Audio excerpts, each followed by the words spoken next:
Welcome. In this video, I'm going to look at the Linux command line equivalent to the Windows command line, Now, most times, new users trying to get into technology, computer technology, they find it difficult understanding the usefulness of the command line. So the GUI environment makes it easy for them to navigate the system. Okay? And in Linux, same thing applies, makes it easy for them to navigate the system. But sometimes I ask a new user a real world situation. Let's assume I booted my system and I didn't get to the screen. The system was corrupted and it took me to this screen, right? How do I copy my data from this system to a flash drive or to an external drive? There is no more clicking on the folder explorer to go all through the folders because my system is basically, the software is basically has basically crashed. So basically what I have to do is use the command line to copy my files. And if I didn't know how to do that, I would have somebody to come over to have to do it. And it could be costly, right? So one of the importance of learning how to use the command line is because it enhances productivity and it provides flexibility in what you can do. You can interact with other systems from the command line quickly. That is moving from one platform to another. You can write scripts from the command line and automate process on the system. You can work with speed and efficiency, and also it tends to limit the number of resources that you're going to be using based on the fact that you are not using the graphics user interface. That is all of these nice graphics you see on the screen. So now what I'm going to do here is I'm going to open the Linux terminal. So this is the Linux terminal. And I'm going to issue a Linux command in this terminal and then come to the left command prompt and issue the Linux equivalent. So I'm going to start with, how do I know who is logged into the system? If I'm investigating a system, how do I know who is logged into the system? So on the Linux side, I'm going to type who am I.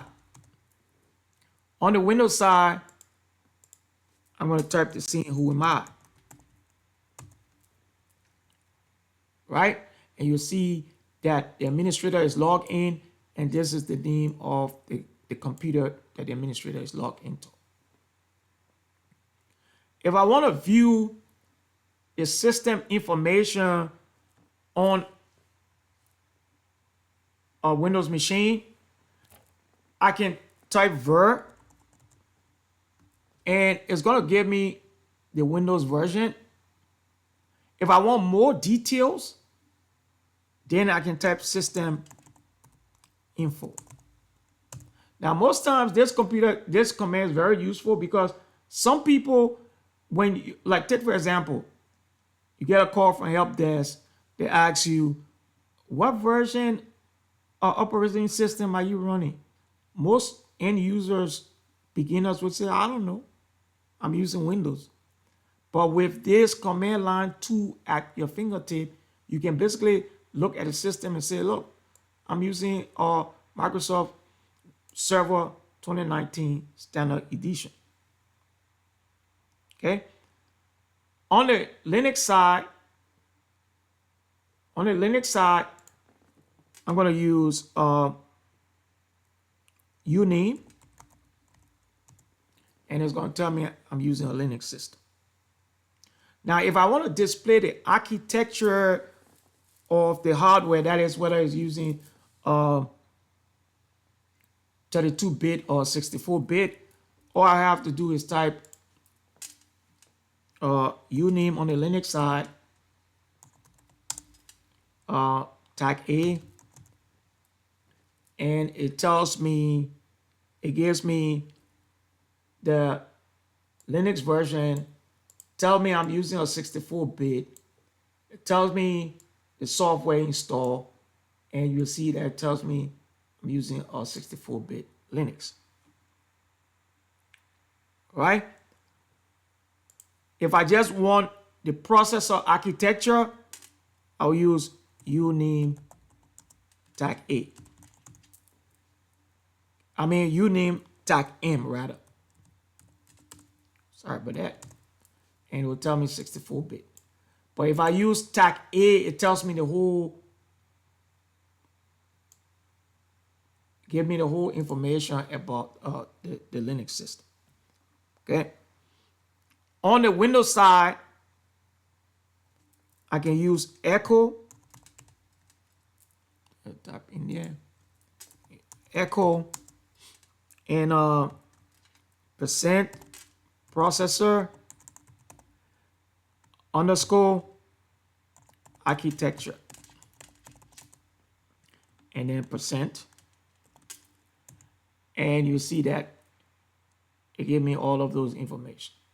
So I'm using an x64 base PC. One processor installed. Okay. I'm going to clear the screen, make it look nice. In Linux, to clear the screen is CLEAR. Windows is CLS. Linux is CLEAR. Now, if I want to learn about a command, right? Say if I want to learn about, I didn't know what CLS would do. I would type CLS question / and question mark, and it tells me that CLS will clear the screen. How do I do that in Linux?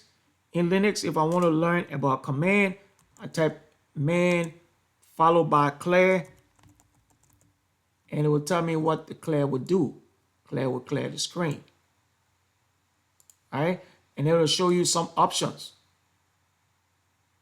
This will report the version. So let's see, clear tag V, oh, excuse me, and it will show you the version that the clear is associated with. Okay. Now, if I want to change password in Linux, is PASSWD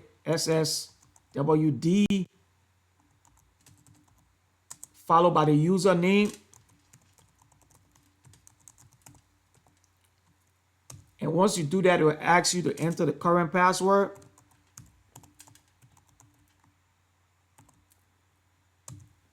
And it will ask you to enter the new password. And it will ask you to retype it.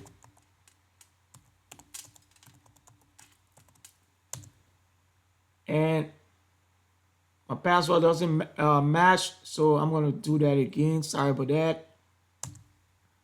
I didn't type properly.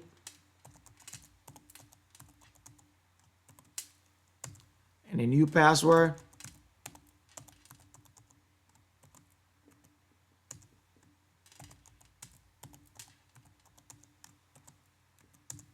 And that was done successfully, so that should change.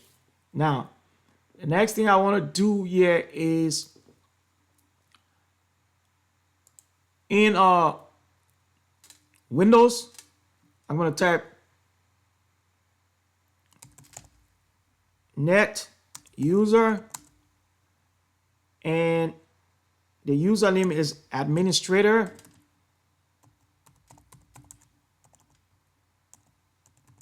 And then I'm going to type the password in there. Password 123.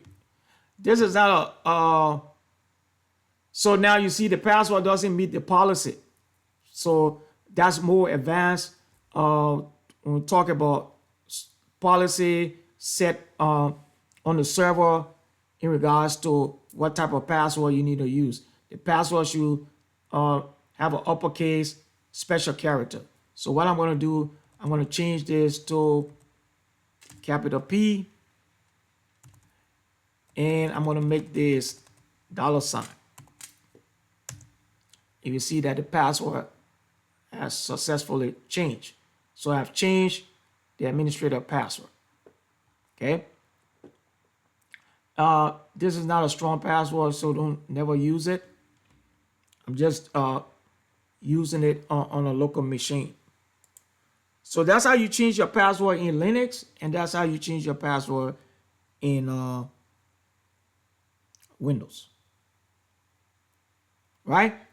If I want to know where I am on my system, so in Linux, if I want to know where I am on the system, I will type pwd. It tells me I'm in the home folder of this user. Right? Now in Linux, in Windows, all I have to do is type cd and it tells me my location. Type cd and press the enter key and it tells me my location. Now, if I want to see all the commands that I've typed on the system, for Linux, I type history and press the enter key and I see the commands, right? On a Windows machine, I'm going to type DOS key followed by history, and I'm going to see that. So these are all the commands I type, right? So I'm going to stop here for now, and then in part 2, I'm going to look at things like file permission, running a command as in Windows, and using sudo in Linux. What text tool you can use to edit text in Linux. What text tools you can use in Windows. How to copy in Linux and how to copy in Windows from the command line. How to copy directories in Windows and how to copy directories in Linux. How to find files and directory in Linux and Windows. How to move, how to remove, how to install, how to display the task, the current running process on the system in Linux and in Windows, and then looking at how to redirect command output from your screen to a file, and then how to shut down your system. Those are key things that new beginning users need to know if they want to get into learning the command lines, because these commands are very important if you want to investigate a system, if you want to navigate a system to find stuff, if the graphic user interface is not working. For engineers that work on routers, switches, if they have command line, learning command line will enable them to be able to use systems that require command line access.